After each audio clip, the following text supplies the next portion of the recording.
मैं रेट की बात कर नहीं, मैं पूछना चाहूँ, ठीक है जी। अगर हमारा गेहूँ तो हमारी पैदावार थोड़ी कम निकल जा, जैविक खेती करने से यूरिया न लगाकर, खाद कोई फर्टिलाइजर न लगाकर हमारी खेती कम पैदावार कम हो जा थोड़ी सी, और उसके रेट हमें अच्छे मिल जा, तो कोई दिक्कत नहीं हो रहा है ऐसा है। ऐसा ही हो रहा है। पाकिस्तान में 4000 रुपए क्विंटल गेहूँ होते हैं, तुम्हारे यहाँ 1500 रेट कहाँ दे रहे हो? आपका प्रधानमंत्री जब ये कहता हो अपने चुनावी घोषणा पत्र के अंदर कि मैं खेती का 50% लागत का 50% दूंगा, और वही आदमी 2 साल के बाद पलट जाए अपनी बात से, तो हमारा क्या होगा? ये सोचने की बात है इंजीनियर साहब कि आपका जो देश डिपेंड करता है वो उस पर करता है जो नेता नेतृत्व करता। आप मेरी बात सुनो, चलो हम पॉलिटिकल सरकारी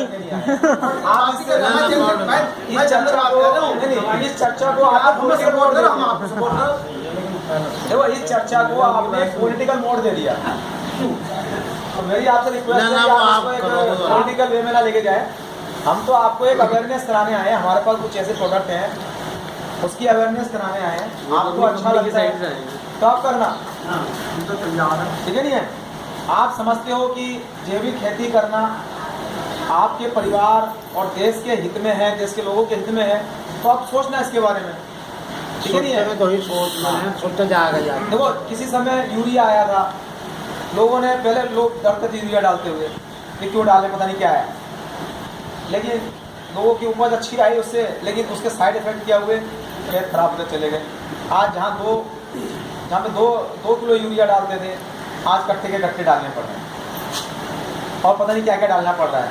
और साथ में जो पहले जमीन की पावर, शक्ति, ऊर्जा अपने आप नेचुरल बनती थी, वो नहीं बन रही है, क्योंकि खेतों में से सूक्ष्म जीवाणु गायब हो गए, खेतों में केंचुए नहीं मिलते, पोषण खेतों के अंदर से जमीन के नीचे से 10-10 इंच नीचे चला गया है।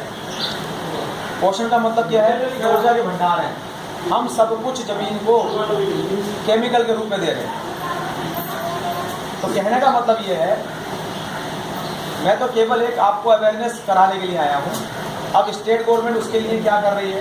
सिक्किम एक ऐसा राज्य है जहाँ पे स्टेट गवर्नमेंट ने भी पूरे प्रयास किए और वहाँ के किसानों ने भी पूरा सहयोग दिया।